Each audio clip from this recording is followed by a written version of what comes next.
Viens, c'est à toi. Viens devant. Ouais. Tu le sais, hein? Assalamualaikum warahmatullahi wabarakatuh. Gimana kabarnya para pecinta benda bulat? Ya, kali ini aku akan membawakan alur cerita film bergenre action yang benar-benar sangat action, dan langsung saja ke alur ceritanya.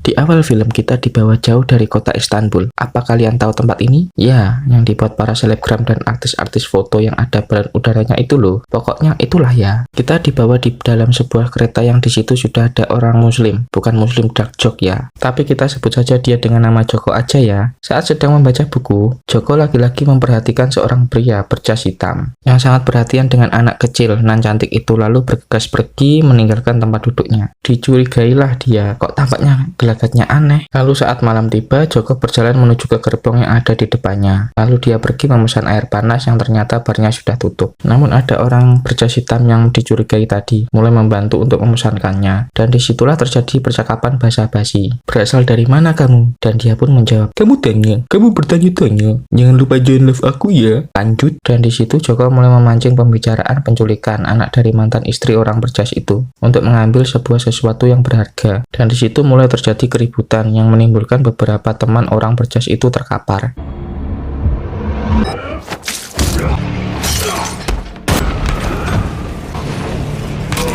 Mungkin bagi pria berjas itu boleh juga nih anak. Dan Joko mulai mengancam si pria berjas itu. Dan inilah The Equalizer 2. Sekian berlanjut di sebuah perkotaan yang saat itu turunlah seorang ibu-ibu dari taksi dan buru-buru memasuki gedung kantor hukum. Ternyata anak yang tadi ada di kereta sudah berada di situ. Lalu apa yang diperbuat Joko dengan orang berjas salji? Ya, saya mana tahu, kan saya bukan sutradaranya. Lanjut, film pun berlanjut ke sebuah tempat penginapan yang di situ ternyata Joko menjadi sopir taksi online. Dan saat itu langsung mendapat orderan. Ngacor juga akun Joko ini. Dan berangkatlah Joko mengantarkan penumpang itu sampai ke tempat tujuan. Dari siang dan malamku selalu mengantarkan badanmu.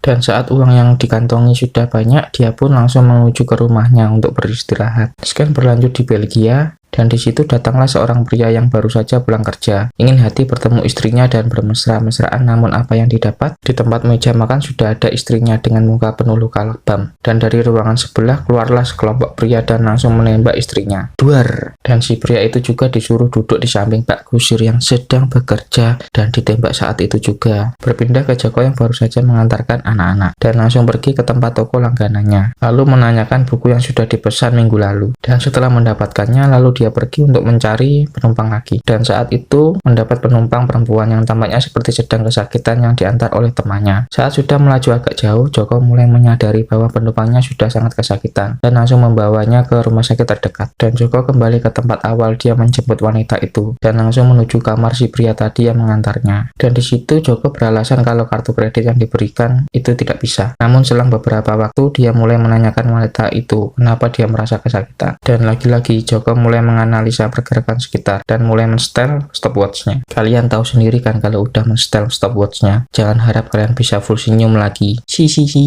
Dan adegan yang kita tunggu-tunggu beraksi. Dan benar saja, para bocil-bocil itu terkapar tak berdaya.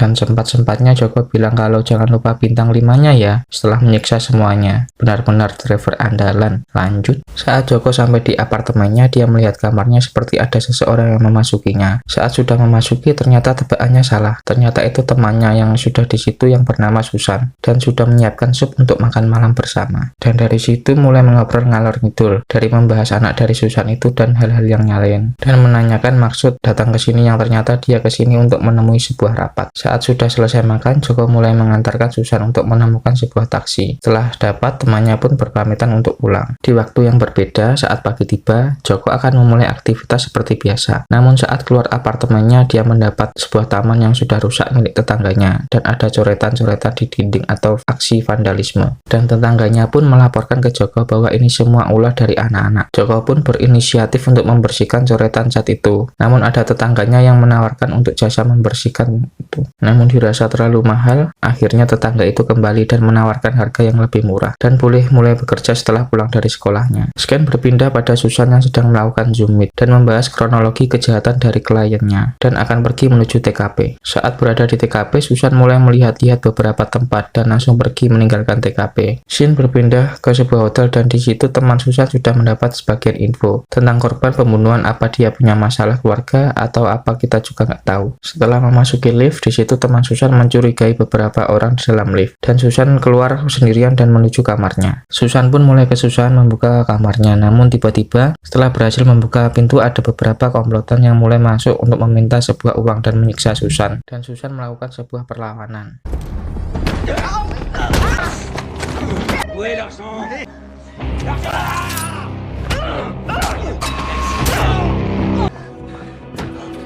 Scene berlanjut saat Joko berbincang-bincang dengan tetangganya yang sedang mengecat, lalu dia mendapat sebuah telepon dari Brian, anak dari Susan. Dan di situ Brian bilang kalau Susan menjadi korban perampokan.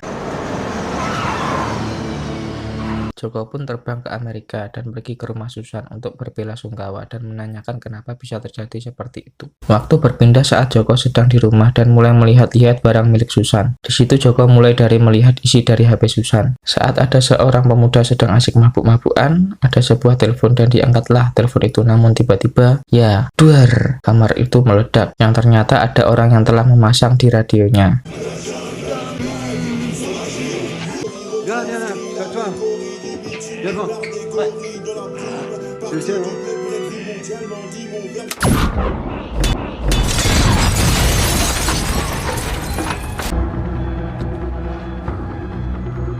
Dan si pelaku mulai meninggalkan tempat itu. Mungkin itu dari sindikat yang berbahaya dan melakukan pembersihan barang bukti dari pelaku-pelaku yang telah kerjasama dengannya. Saat Joko sudah berhasil meretas HP-nya Susan dan mulai melihat beberapa CCTV di area hotel, Joko tertuju pada CCTV yang ada di dalam lift dan mulai mengulang-ulang video itu. Dan akhirnya Joko pergi ke Washington DC. Saat berada di sebuah taman, ternyata Joko menunggu teman dari Susan yang bernama Dave. Dan Dave terlihat kebingungan, yang ternyata Joko selama ini dianggap sudah meninggal. Dan Dave sempat menghadiri pemakamannya. Lalu siapa sih Joko sebenarnya? Ya saya mana tahu, hanya abang-abang penjual es batu yang tahu. Lanjut, dan di situ mulai membahas beberapa yang ditemukan oleh Joko sebelumnya, dan Dave mengajukan diri untuk ikut kerjasama dengannya. Saat sudah kembali di rumahnya, Joko pun melihat-lihat tetangganya yang pergi dengan orang yang menjemputnya dan melihat pelatnya. Mungkin Joko mulai curiga dengan tetangganya itu. Saat Joko melihat kejadian yang pernah menimpa korban pembunuhan yang pernah ditangani Susan, dia mulai memperagakan kejadian saat di TKP. Dan Joko mulai menghubungi Dave dan memberitahu bahwa penjahat itu mengincar beberapa aset agensi yang menyelidiki sebuah kasus termasuk Susan. Saat berada di rumah, dia mulai curiga, tetangganya jam segini kok belum mengecat. Dan saat itu, dia langsung pergi ke sebuah tempat dan di tempat inilah terjadi keributan.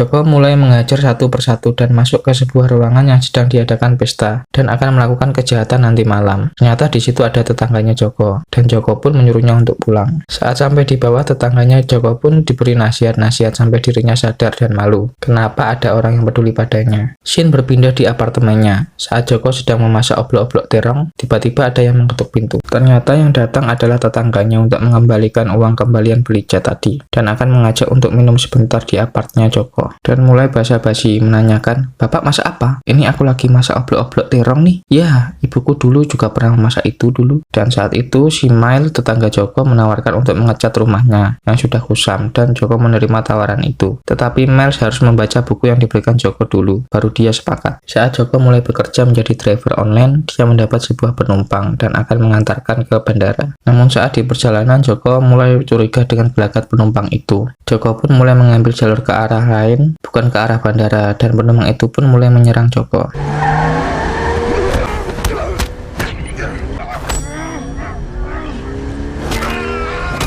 Saat sudah merasa kalah, akhirnya penumpang itu mengeluarkan senjata api. Namun naas, penumpang itu pun dibuat pergi ke alam lain oleh Joko.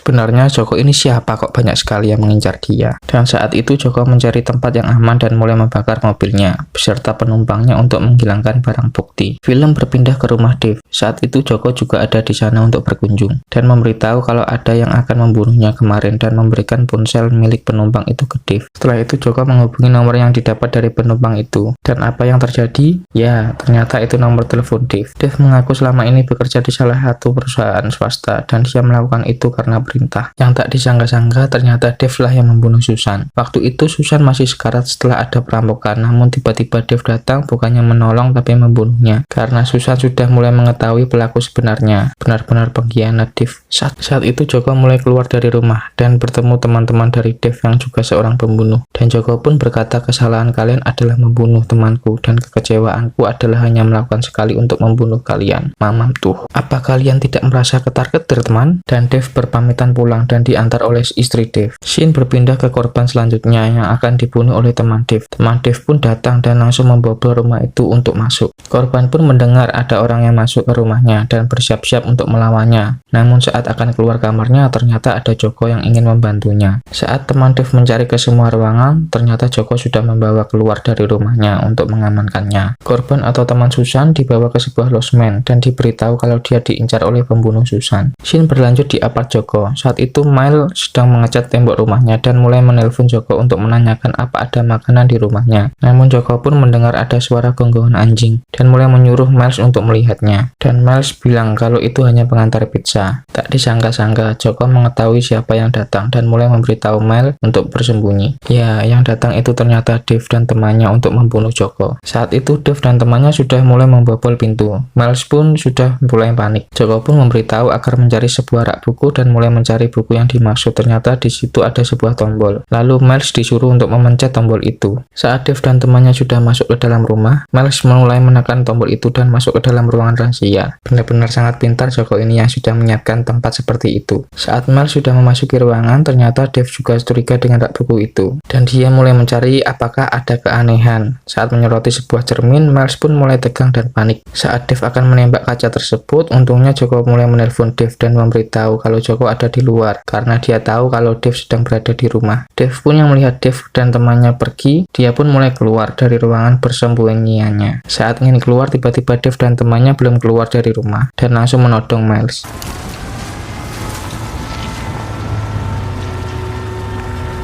Scene berpindah ke Joko yang akan pergi ke rumahnya dulu. Saat akan menyeberangi jembatan, dia dicegat oleh polisi karena kota sedang dievakuasi. Karena ada bencana, namun Joko dengan privilege-nya, dia pun bisa memasuki kota itu dengan lancar. Saat memasuki kota tempat tinggalnya itu, ternyata di sana terjadi badai yang besar, yang membuat kota itu sepi tak berpenghuni. Emang cerdas Joko ini, dia mempersiapkan tempat yang kosong dan sepi untuk mengajak duel dengan Dave tanpa ada orang lain yang tahu. Dave pun mulai memasuki kota itu dan mulai menepi untuk mencari Dave ada di mana. Dave dengan 3 orang temannya sangat niat sekali sampai-sampai membawa senjata yang hanya akan melawan 1 orang saja. Apa seberbahaya itu si Joko? Ya kita lihat saja. Saat Dave dan temannya mencari keberadaan Joko, Dave pun akan menuju ke sebuah menara dan temannya berpencar ke area kota. Saat Dave sudah di atas, dia melihat Joko berlari dan temannya mulai mengikuti dan memasuki sebuah bangunan di sana. Saat teman Dave pun mulai masuk dan mencari Joko di dalam, namun saat tengah mencari di dalam tiba-tiba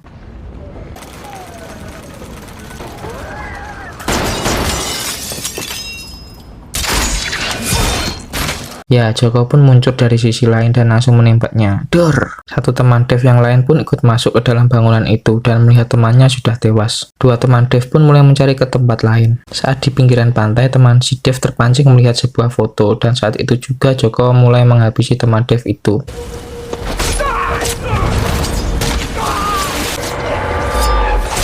Saat Dave di atas, dia melihat Joko berlari berpindah tempat, namun dia lagi-lagi kehilangan arah dari Dave. Satu teman Dave yang terakhir menemukan temannya yang sudah tewas dan mulai mencari Joko di tempat lain lagi. Satu teman Dave yang terakhir mulai mencium keberadaan Joko dan pergi ke toko roti. Dan benar saja, Joko mulai memasuki toko roti itu dan mulai menyusun rencana. Saat teman Dave masuk, dia lagi-lagi seperti biasa melempar sebuah stun granat dan membuat toko itu meledak dan mengenai teman Dave.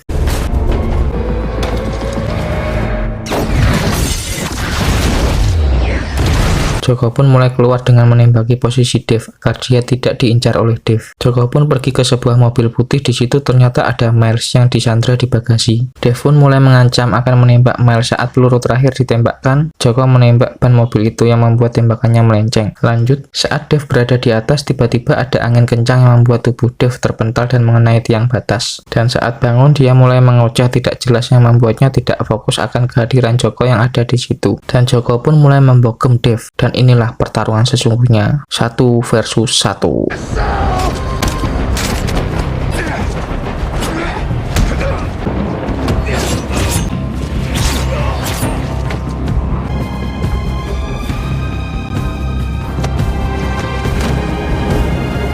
Dan tentu saja Joko pun menang. Mamam tuh. Dev pun pergi menyelamatkan Miles dan mulai mengobati lukanya yang terkena tembakan. Saat itu Miles mulai menanyakan siapa sebenarnya Joko ini. Dan film pun selesai. Gimana tanggapan kalian tentang film ini? Tulis di kolom komentar ya. Dan saatnya pantun. Dadang makan tomat. Cakep. Saya pamit undur diri. Bye. Begitu sulit lupakan